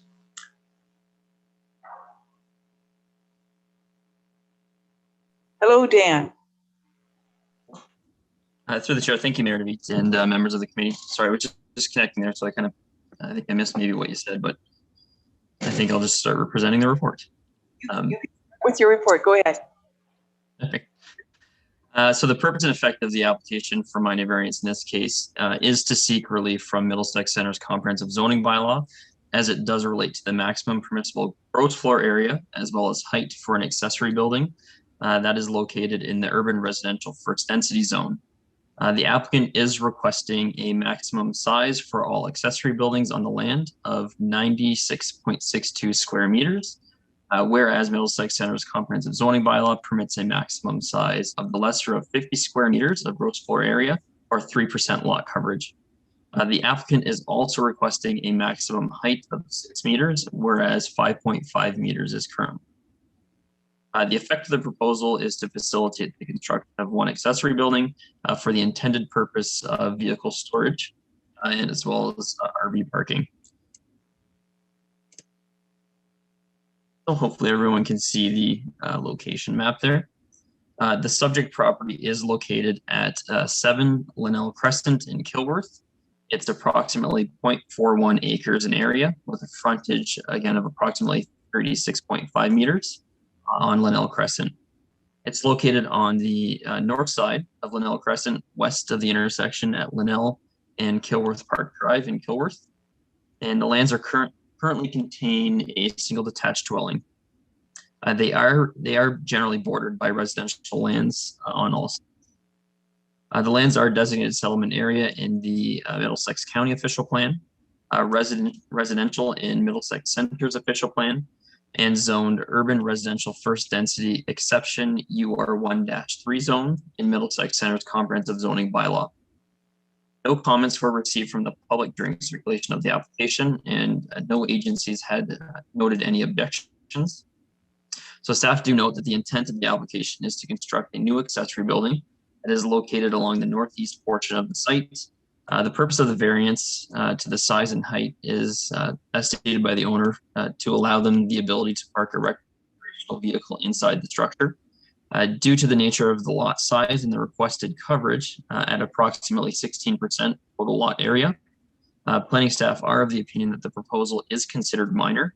Additionally, its size does not exceed that of the dwelling, meaning it will remain the subordinate structure on the lands to the house. As such, I am of the opinion that the proposal does meet the 4 tests of the Planning Act for a minor variance, as the proposal is consistent with the general intent of the official plan and zoning bylaw, is appropriate, and is considered minor in nature. So given the above, I am recommending that the application be approved. Thank you, and I'm certainly available to answer any questions that the committee may have. Okay, thank you very much for that report. The applicant, the person that's representing the applicant is not here, but Mihai Sommerhauer is on the call if he wants to speak. I just want to check and see, is there anything that you would like to speak to?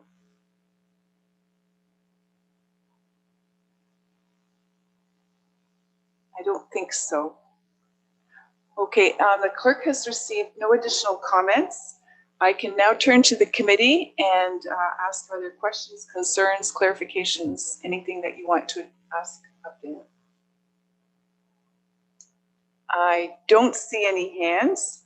So the motion before us is that the minor variance application A-17-2021 filed by Mihai Sommerhauer for relief from the comprehensive zoning bylaw in order to establish a maximum size of 96.62 square meters for an accessory building, whereas Middlesex Centre zoning bylaw permits a maximum size of the lesser of 50 square meters of gross floor area or 3% lot coverage, and to permit a maximum height of 6 meters, whereas the bylaw permits a maximum height of 5.5 meters for property municipally known as 7 Linnell Crescent be granted, and that the reasons for granting the minor variance application include the request complies with the general intent and purpose of Middlesex Centre's official plan.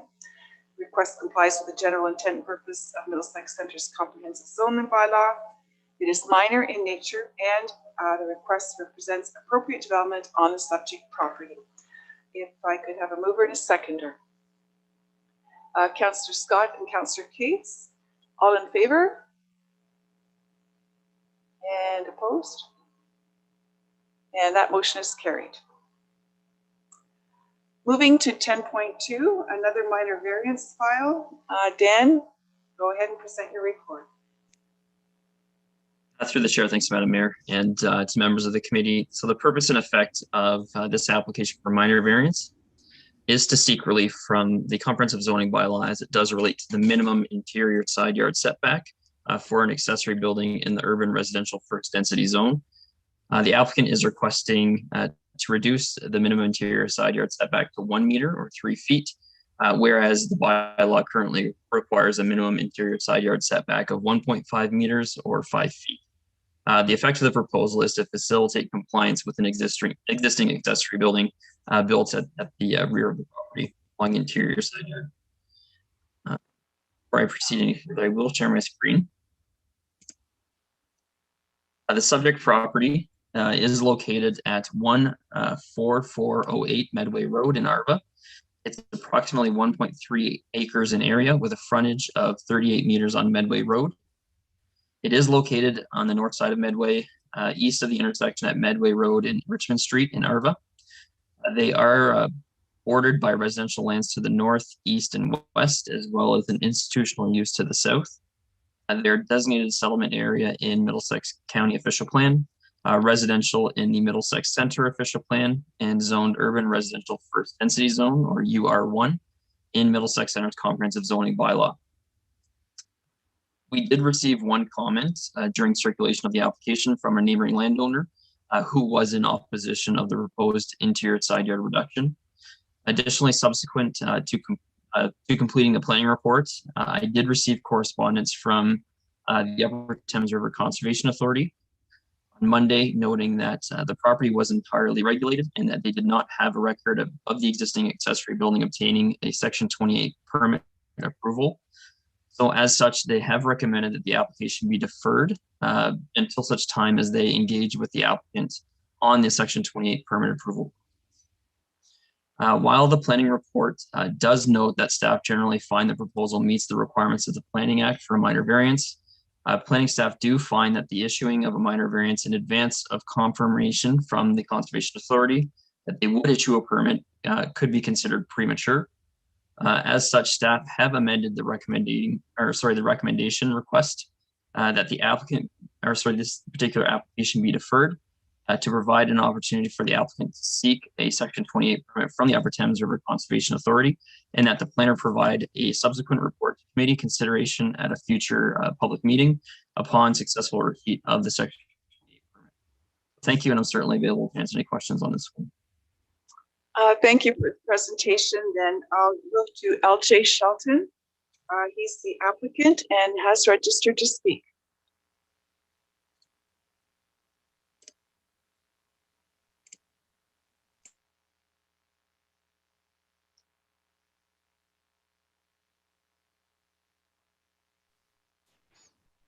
Good afternoon, panel. Yeah, I put up a garden shed in my backyard, and I'm currently paid the $200 fee to Upper Thames Conservation Area for the Section 28. I'm waiting to hear back from them what else I have to do. That's all. Thanks. Okay, thank you for that update. I will now move to the committee as the clerk has received no additional comments. Are there questions from the committee? Councilor Arts? Through you, Madam Mayor, so we're just going to vote to defer, correct? Okay. That is the recommendation of the planner. Yes. Councilor Cates? Through you, Madam Mayor, I have a curiosity, perhaps, question. He put up a shed and Upper Thames doesn't know about it? You have to tell Upper Thames when you put a shed up? It's a regulated area. Oh, Dan, it's regulated. Oh, okay. Dan, can you explain that in better detail? Yeah, through the chair to Councillor Cates. So whenever a property is regulated by the Conservation Authority, whichever authority that might be, a Section 28 permit is required to be obtained to actually construct a building. In this particular instance, the building was put up prior to receipt of a building permit, which is generally the catch before something is built prior to the Conservation Authority looking at it. So in this case, they weren't aware of the structure going up and have now notified planning staff as well as the municipality that they will require a Section 28 permit for construction of the shed.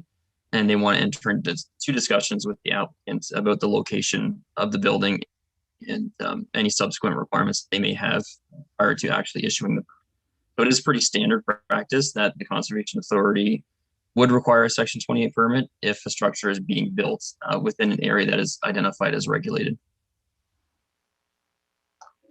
Thank you. Okay, is there anything else? Seeing no hands, then we do have a motion before us that minor variance application A19 2021 filed by Les Shelton for relief from the comprehensive zoning bylaw in order to establish an interior side yard setback of 1 meter on the west interior side, whereas our zoning bylaw requires a minimum interior yard setback of 1.5 meters for a property known as 14408 Medway Road be deferred to provide an opportunity for the applicant to seek Section 28 permit approval from Upper Thames River Conservation Authority, and that the planner provide a subsequent report to committee consideration at a future meeting upon successful receipt of that Section 28 permit. If I could have a mover and a seconder, please. Councillor Cates and Councillor Scott, all in favor? And that is carried. Thank you very much, and we'll see that one later then. Moving to item 10.3, we which is another minor variance report. Dan, if you give the planning report, please. Through the mayor to members of the committee, the purpose and effect of this minor variance application is to seek relief from Middlesex Center's zoning bylaw as it relates to the maximum permissible gross floor area of an accessory building in the urban residential first density exception UR1-3 zone. The applicant is requesting a maximum size for all accessory buildings on the lands of 72.4 square meters. Whereas the Middlesex Comprehensive Zoning Bylaw permits a maximum size of the lesser of 50 square meters or 3% lot area, whichever is lesser. So in this case, the maximum permissible size based on lot area would be 50 square meters. And the effect of the proposal is to facilitate the construction of one accessory building for the intended purpose of vehicle storage, vehicle parking as well as storage. The subject property is located at 22746 Kamoka Road in Kamoka. It is approximately 0.48 acres in area with a frontage of approximately 25.4 meters on Kamoka Road. It is located on the east side of Kamoka Road, north of the intersection at Kamoka Road and Oxbow Drive. They are bounded by residential lands, generally on all sides. And it's designated settlement area in the county official plan, residential in Middlesex Center's official plan, and again is zoned the urban residential first density exception UR1-3 zone in Middlesex Center's comprehensive zoning bylaw. So during circulation of the application, no comments were received from the public, and no internal or external agencies had noted any objections to the application. Staff note that the intent of the applicant is to construct new accessory building located along the north interior lot line.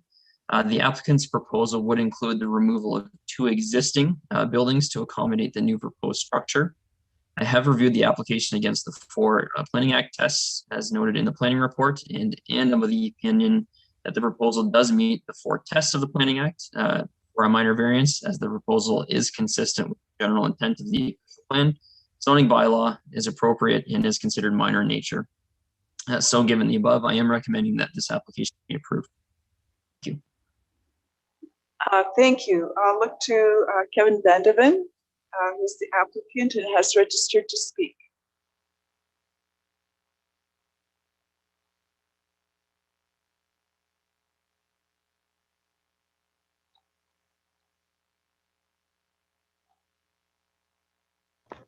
Hello. Hello, Mr. Vandeven. Hi, sorry. Just trying to figure out this Zoom thing. So we've got you now. Perfect. Yeah, just in correction, I know it's showing 22746 is the address. It's actually 22762 Kamoka Road. Oh, it's already noted. Okay, perfect. Is it clear? Yep, I didn't really have anything else to say as far as that goes. Yeah, good catch. Thank you. Thank you. All righty. The clerk has not received any comments, so I'm going to ask for questions from the committee. Councillor Arts?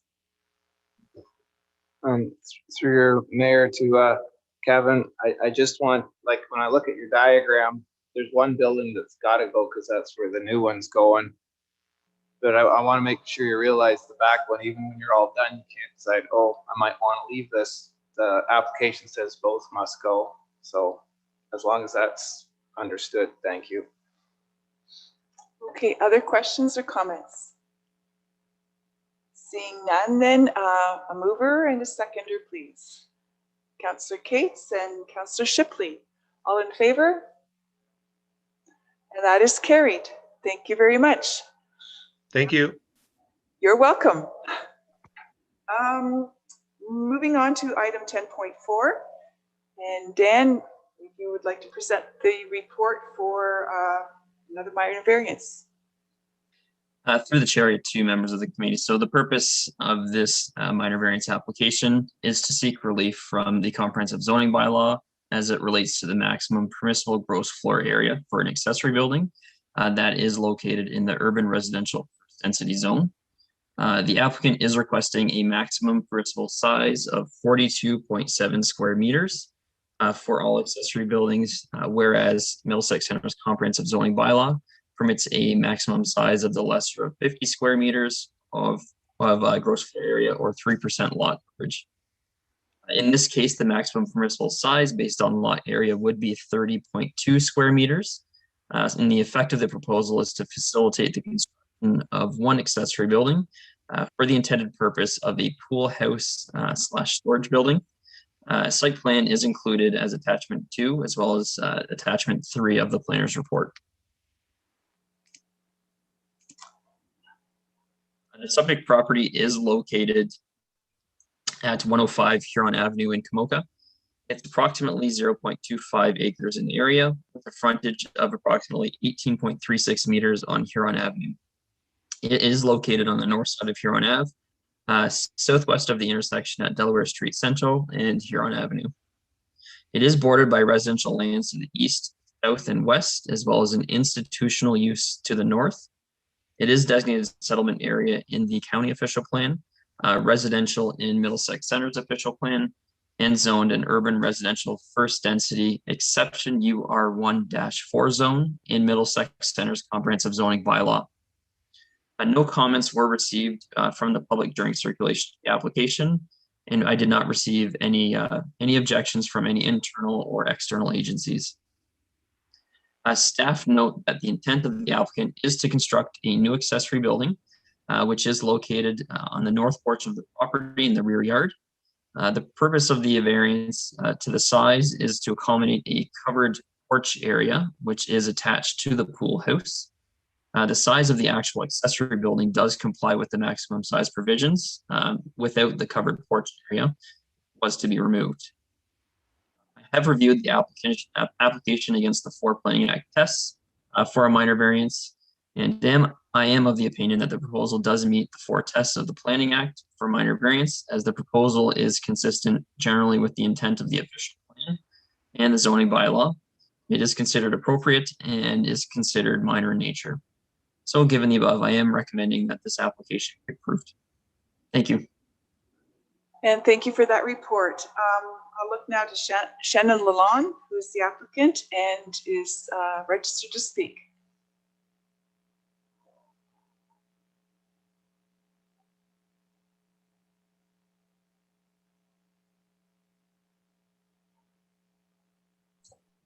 Sorry about that. It had to reconnect there for a moment. I don't have anything to add. I think Dan covered everything that we're looking to do in our backyard. Okay, thank you for that then. There are no additional comments from the clerk. I'll look to the committee for questions and clarification. Anything they want to ask? No, I don't see any hands. So we do have a motion before us. That minor variance application A20-2021 filed by Shannon and Mike Lalonde for relief from the comprehensive zoning bylaw in order to establish a maximum size of 42.7 square meters for an accessory building, whereas Middlesex Center zoning bylaw permits a maximum size of the lesser of 50 meters of gross floor area or 3% lot coverage for a property municipally known as 105 Huron Ave be granted. And that the reasons for granting the minor variance application are that the request complies with the general intent and purpose of our official plan. It complies with the general intent and purpose of our comprehensive zoning bylaw. The request is minor in nature and the request represents appropriate development on the subject property. If I could have a mover and a seconder, please. Councillor Cates and Councillor Scott, all in favor? And that is carried. Thank you very much. And thank you, Dan. I think that's it for you today. There are no notices of motion, but we have a number of correspondence items. Is there anything anyone would like to ask about any of those? I don't see any hands. Then the motion before us is that Council for the Municipality of Middlesex Centre receives the correspondence items 12.1 and through 12.4 as information. Could I have a mover, please, and a seconder? Councillor Heffernan and Councillor Shipley, all in favor? Thank you, that is carried. Look to our Deputy Mayor now for the County Council update. Thank you, Madam Mayor. Did meet yesterday in person for the first time in quite some time. We did social distance in some different parts of the county building, but we were able to be there in person. We did sign an agreement with Start .ca for some telecommunications work on the road allowances in 10 centers, so that was passed. The community paramedic update was deferred to the August 10th meeting. The Middlesex London Paramedic Service issued an RFP for electronic patient care record software, and we received that information. The Middlesex London Paramedic COVID-19 vaccination initiatives, pop-up clinics, they are doing these to try to reach people that can't make it to the normal sites, are bedridden, or just can't make the normal clinics through the shift work, or they don't have access to transportation to get there. So the pop-up clinics are occurring throughout the county. They're one of the first ones they did was at the Carpenter plant in London. Over 2 days, they vaccinated 990 people at that one. General Dynamics has had one. To date, the Middlesex London Paramedic Service mobile unit has vaccinated 2,778 people, 308 in Elsa Craig, 260 in Elsa Craig. And in Park Hill, as of 2:30 yesterday, they had vaccinated 180 up there. So it's going very well. And everything is on the push to get everybody their first shot. And for those who've got the first one, get their second shot. So we can keep moving forward, getting out of this pandemic. There was talk about a shared intersection with Elgin County and different, a four-way stop or not. Elgin County agreed to a four-way stop. I don't think we were exactly excited about it, but they did do it. There was a few speed limit in the county, a few transitional ones from 50 to 70, 90 throughout the county have been revisited, and some of them, the distances have been moved back a little bit, so there's more distance that the speed limits slow down before they get into a populated area. We had a presentation from the OFA, which was probably quite timely since we have an official plan going on, the review going on. They indicated there's 38,000 farm family members, and they talked about the 175 acres a day that we're losing to urban development in the province. So it's critical, and as I say, with our official plan review going on now, I think we'll be looking at what we're doing with expansion of areas and how much agricultural land we want to put into the urban centers, or do we start looking at up instead out? I think is the probably the only thing that we can do. If we don't go out, then we've got to go up. So I would mention to council to think about that as our official plan goes on. Southwest Middlesex has a huge problem with gypsy moths again this year, and we sent that back to our forester, Mark Brown, to take a look at spraying, when we can spray, should we be spraying next year?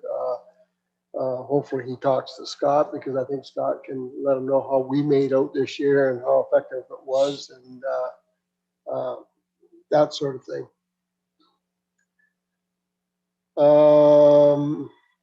Other than that, there wasn't a lot of other real exciting things. Our next meeting is August the 10th, and we hope to be in full council chambers on our next meeting. Thank you. I think golf day is September 14th. Yes. Yeah.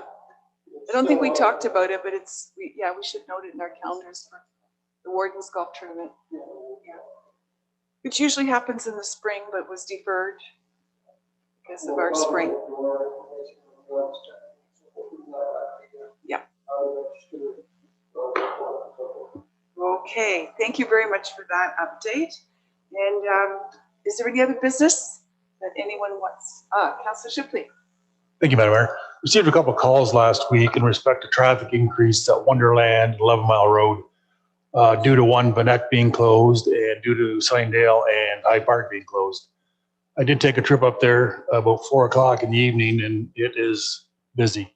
Intersection's really backed up at Wonderland and 11 Mile Road. I'm not sure what we can do. If Rob's listening, he can chime in on this, but I'm just not sure we need a heavier police presence. I know police have been busy on Medway Road now between High Park and Richmond because people are running down Medway Road now. So just the people are calling concerns. There is going to be an accident there. It's just a matter of time. So I'm not sure what we can do at our level, but anybody's suggestions, I'd sure like to listen. Go ahead, John. Through you, Madam Mayor. I did have a conversation with Chris Trainey, the county engineer. He has cautioned his foreman to his staff to keep an eye on that intersection to see what's going on there and report back to him. At this point, I also had a resident call me and I talked to Chris and had then Chris call the resident. So he's aware of it. He's aware of the traffic increase. He has alerted his staff to keep an eye on it. And if it gets to the point where he feels he needs to do something different, then he will look at doing something different. Perfect. Thank you, Deputy Mayor. I love it when a plan comes together. Okay. Yeah, well, eyes on, eyes. Oh, I'm sorry, I didn't see your hand, Councillor. Through the mayor, I just wanted to ask Deputy Mayor Brennan, you commented that the speed limits like that are going 50, 70, 90. Was Hyde Park Road just south of Elderton considered in that? Do you know? No, there's no change to the High Park Road. I know that in the past, there's been people would like to see the 70 start at 10 Mile Road and then the 50 happen before you go up the hill.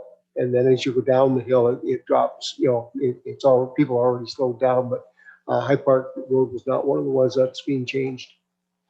So can we still lobby Chris to change it? Like to the fire hall, I mean, like, or to, because there's the street there, Meadow Creek, and then of course there's the path, there's the. Yeah, like if you want, you can call Chris directly and voice your concerns to him. He's always willing to hear from councillors or anyone that has concerns about an area, and he will listen and let you know what his thoughts are on that. Okay, thanks. And Councillor, please go ahead. I was going to ask that question too. Was Glendon Drive in that? I've been waiting for Chris to. Yeah, Glendon Drive, I believe, was one of the ones that he's looking at reducing. Go ahead. Sorry, west of Kamoka? Yeah. I mean, going towards east of Kamoka Road and east to the top of the hill. Yeah.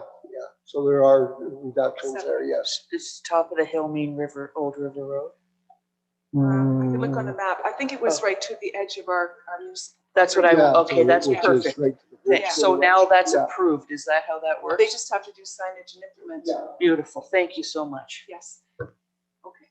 And lights on Crestview and the roundabout, those are works in process right now. We just spoke to those at the meeting the other night. And Crestview should be this year and the roundabout next, is what I understand. Yeah, Rob, do you have details that you'd like to share on that project and how you've been involved and notified so far? Yeah, so the signals at Crestview, the contractor, I think, is just waiting for materials. My understanding is that they're looking to get started there actually this month. So those are coming definitely sooner than later. And as far as I'm aware, the roundabout, they're currently going through engineering and some utility relocations this year. So the intent, as far as I know, is still construction next year. Yes, that'll be this summer to avoid Glendon Drive. Okay, you're welcome. Anything else from anyone? Councillor Arts. Through your Madam Mayor to Rob, I hope the county can construct a roundabout a lot quicker than the City of London can, because they're talking till December to do a roundabout on an intersection where they've closed all the traffic. That's not logical. Thank you. Okay, thank you.